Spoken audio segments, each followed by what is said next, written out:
Alright, so welcome back to Pinoy Screencast for a quick review and demo of this tablet, which is the Genius Easy Pen i405X.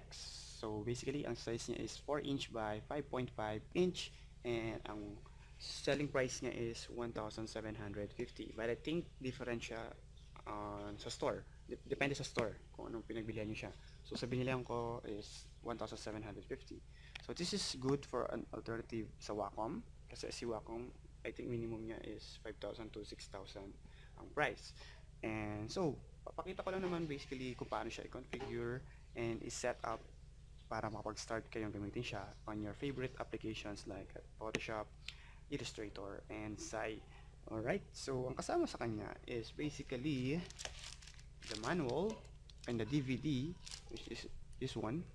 Although makapal yung manual, pero different languages lang naman siya.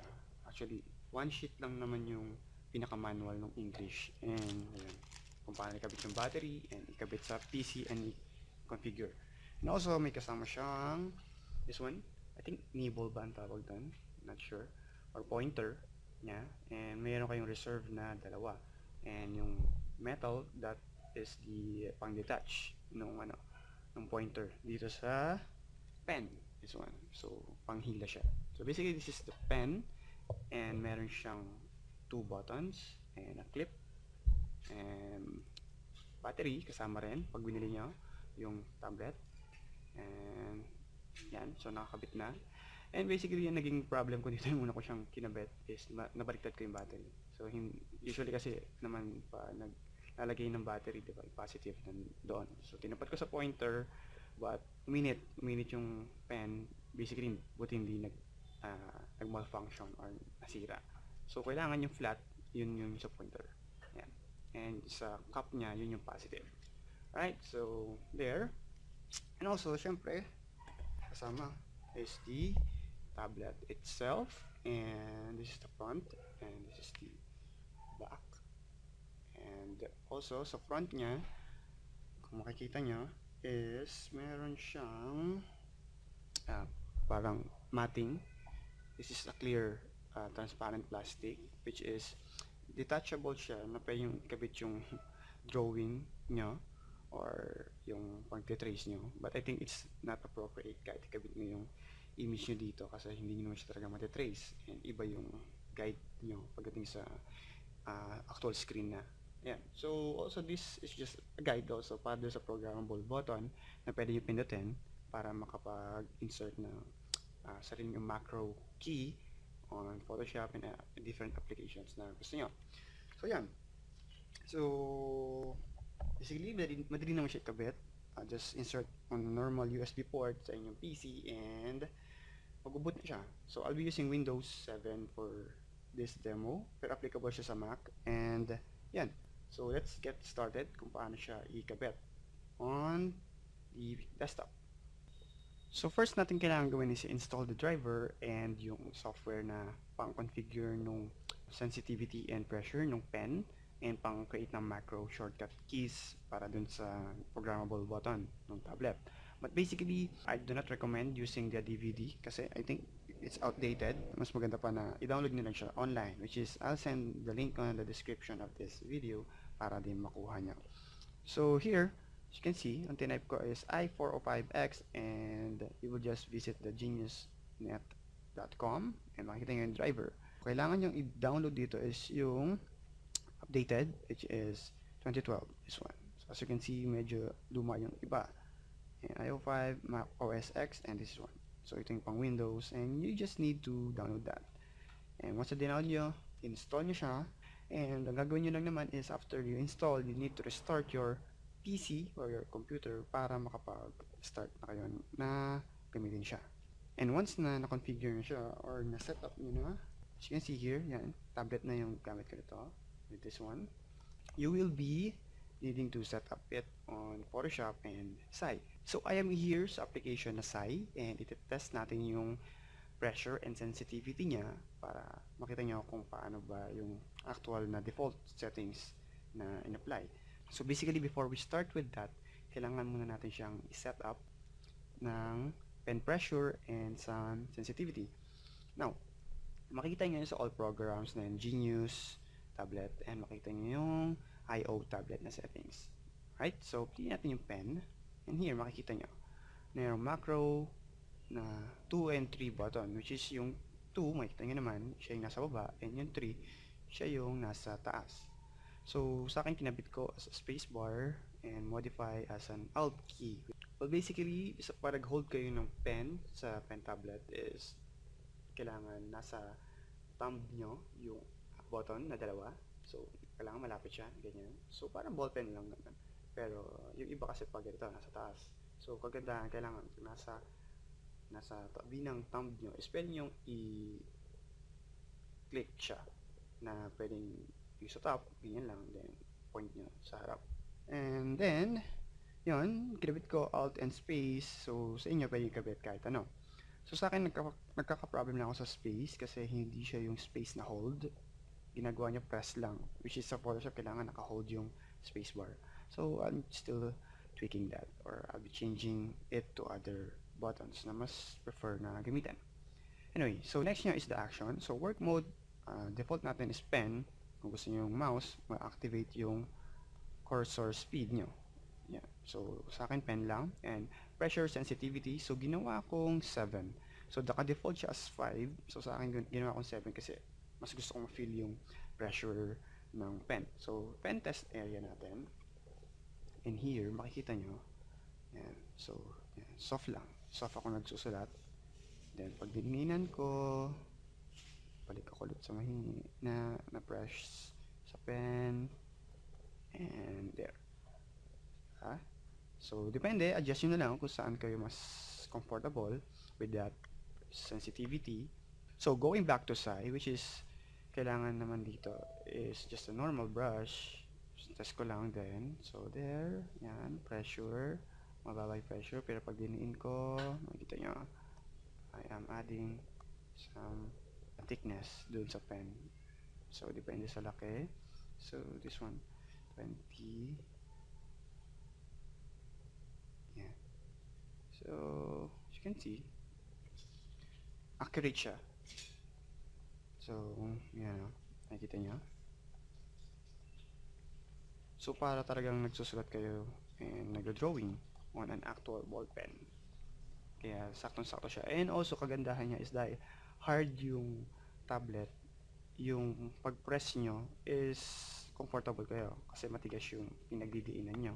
And also, hindi siya yung lumulubog yung pen na kamukha ng iba. So, create lang ako dito ng sample drawing there. And bucket, click ko lang, color. And also, create pa ako ng another one, which is this one. And then, bucket ulit. Oops. And so, water. So, as you can see here, sa side. So, easily, pwede ko siya ma-blend. Ganyan. And kagandahan nga, is para talaga normal lang na nag-painting kayo ay nag-drawing on a paper. So, sobrang precise niya. So, I've also used Wacom din before. And as far as sa aking observation, halos same sila. And, di ba yung price range nila medyo malayo, pero yung functionality and yung precise and yung accurate nung pag-draw sa pen is almost the same. Yeah, so ito, naka-mouse ako ngayon. As you can see, pag nag-mouse ako, di ba, hard kagad yung pag-drawing ko. So, hindi ko siya control na talaga na parang normal. Not like pag nasa pen is it's like you're drawing normal na drawing. Yeah, so I'm smudging it. This one. And didiinan ko. Tapos kakapal yung pag. Yeah, so light na the end. Yan. So, going back naman to Photoshop. So, here sa Photoshop, medyo may pagka tweaky yung pag-configure niya. So, normal lang na web here. As you can see, sa brush. And, kailangan naka-on yung pressure nyo. This one. And yung opacity. I think this is the opacity and this is the pressure. So, click nyo lang yan.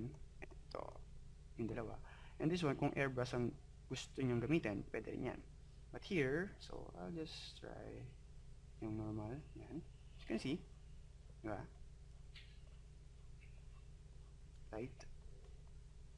Light siya.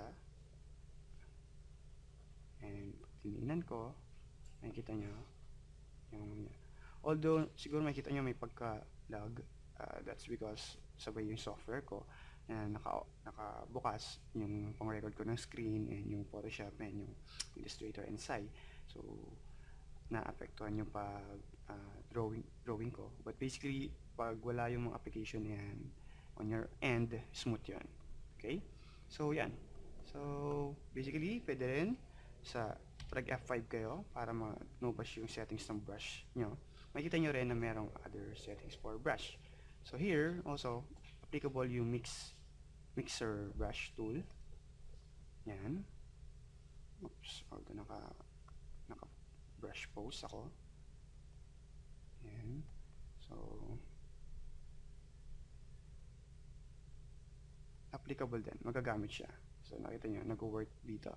So, nadedetect niya yung brush nyo. But also, yung other feature sa CS6 version, syempre, hindi ma-applicable kasi it's compatible sa Wacom Intuos 5, which is yung may tilt. Kapag tinilt nyo yung pen nyo na medyo sideways and right side, sumasabay yung flow nung pag-draw nyo. But in order to activate that, pwede nyo naman gamitin yung tilt here or yung brush pose. Makita nyo nga, here, this one. Pag dirinag ko yan, and tilt X. So, ganun yung effect. But on the Wacom, yun yung feature niya. So, going naman to Illustrator, here, makikita nyo na pwede natin gamitin yung Wacom na brushes, which is going here sa brushes, and click nyo yung sa upper right, and open brush library, Wacom 6D brushes. And here, pakita ko na magagamit nyo siya. So, brush B. So, pag may dininan ko, kapalan ko lang. Ayan. As you can see, although malaki yung artboard ko, kaya hindi ganun pansin. And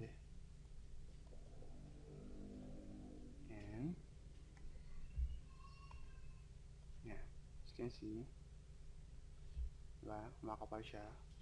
So, light, yeah, press. So, light, pressed.